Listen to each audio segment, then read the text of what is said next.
जब हम लोग थायराइड की टेस्ट करते हैं तो उसमें रिपोर्ट में T3, T4, TSH ऐसे कुछ वर्ड्स लिखे होते हैं। तो क्या हम लोग इन सारी चीज़ों को समझ के खुद घर पे ही समझ सकते हैं कि थायराइड रिपोर्ट का मतलब क्या है, क्या हमें थायराइड की बीमारी है या नहीं है, और अगर है तो कौन से टाइप की है।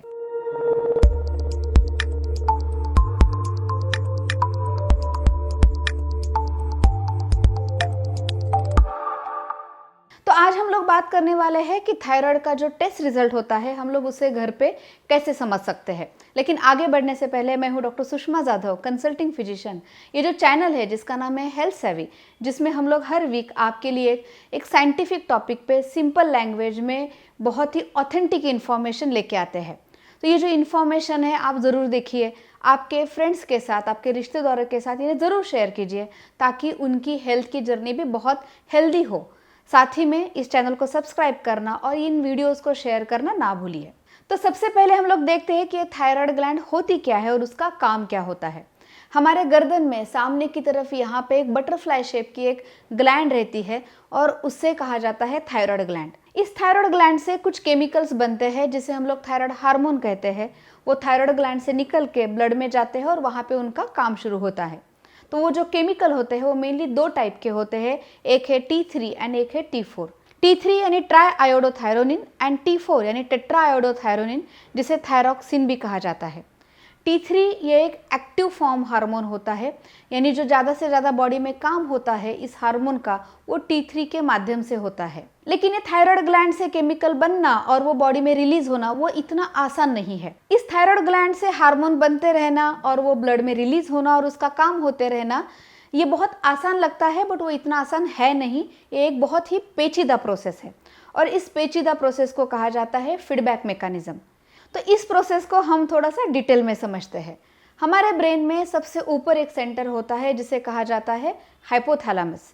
उस हाइपोथैलेमस से बॉडी में जितने भी हार्मोन रिलेटेड सिग्नल्स है वो वहाँ से निकलते हैं या वहाँ से शुरू होते हैं। उसका सब सेंटर होता है पिट्यूटरी ग्लैंड, जिसमें एंटीरियर पिट्यूटरी और पोस्टीरियर पिट्यूटरी ऐसे दो ग्लैंड्स होती है। थायराइड हार्मोन रिलेटेड जो ग्लैंड एक्टिव होती है वो होती है एंटीरियर पिट्यूटरी ग्लैंड।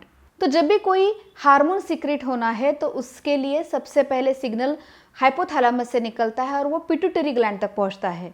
और ये जो सिग्नल होता है वो एक केमिकल के माध्यम से होता है और वो केमिकल होता है TRH यानी थायराइड रिलीजिंग हार्मोन। तो हाइपोथैलेमस से ये TRH निकल के पिट्यूटरी ग्लैंड तक पहुंचता है और पिट्यूटरी ग्लैंड को सिग्नल मिलता है कि उसे आगे अपना काम करना है। और पिट्यूटरी ग्लैंड से जो सिग्नल निकलता है या केमिकल रिलीज होता है वो होता है TSH यानी थायराइड या थायरॉक्सिन सिक्रेटिंग हार्मोन। जब ये TSH थायराइड ग्लैंड तक पहुंच जाता है तो थायराइड ग्लैंड को एप्रोप्रिएट सिग्नल मिलता है और वहाँ से केमिकल सीक्रेट होने लगता है। जब बॉडी में या ब्लड में थायराइड हार्मोन की यानी T3 और T4 की मात्रा लगभग एडिक्वेट हो जाती है या उससे ज़्यादा हो जाती है तो ब्रेन को फिर सिग्नल मिलता है कि बॉडी में थायराइड की मात्रा काफ़ी है और अभी हमें और थायराइड की मात्रा या थायराइड हार्मोन की ज़रूरत नहीं है। तो फिर हाइपोथैलेमस TRH का सिक्रीशन या उसका बनना कम करता है। फिर पिट्यूटरी को सिग्नल मिलता है कि हमें TSH कम बनाना है और फिर वो जब कम बना हुआ TSH थायराइड ग्लैंड तक पहुंचता है और थायराइड ग्लैंड को इनडायरेक्टली सिग्नल मिलता है कि अब हमें ज़्यादा थायराइड हार्मोन को सीक्रेट नहीं करना है या नहीं बनाना है।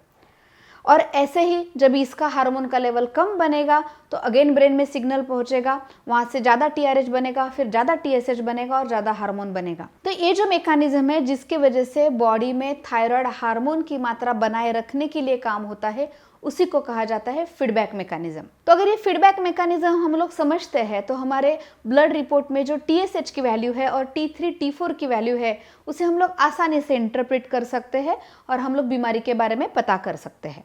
तो अब हम बात करेंगे हम लोग जो ब्लड सैंपल लेके थायराइड की टेस्ट करते हैं तो उस रिपोर्ट को कैसे समझें। अगर TSH, T3 और T4 की value within normal range है तो इसका मतलब आपकी थायराइड की test within normal range है और आपको थायराइड की कोई बीमारी नहीं। अगर आपका TSH वैल्यू ज़्यादा है और साथ ही में अगर T3, T4 की वैल्यू आइदर कम है या वो नॉर्मल रेंज में है, यानी जो पिट्यूटरी ग्लैंड से TSH बन रहा है वो ज़्यादा बन रहा है लेकिन थायराइड ग्लैंड से जो हार्मोन बन रहा है वो कम बन रहा है, इसका मतलब हार्मोन की मात्रा बॉडी में कम बन रही है और आपको हाइपोथायरॉयडिज्म नाम की बीमारी होने के चांसेस है। ऑन द कॉन्ट्ररी, अगर TSH की मात्रा बहुत कम है और साथ ही में T3 T4 की मात्रा ज़्यादा है या नॉर्मल रेंज में है, यानी आपके पिट्यूटरी ग्लैंड से TSH हार्मोन कम बन रहा है क्योंकि थायराइड ग्लैंड से हार्मोन बहुत ज़्यादा बन रहा है, तो इसका मतलब आपको हाइपरथायरॉयडिज्म नाम की बीमारी होने के चांसेस ज़्यादा है।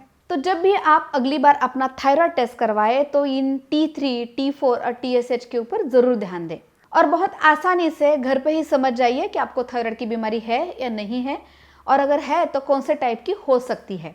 लेकिन अगर रिपोर्ट में कुछ भी गड़बड़ लगे या रिपोर्ट ना समझ में आए तो आप अपने डॉक्टर को ज़रूर मिलिए। हम लोग अगले हफ्ते फिर मिलने वाले हैं। Take care.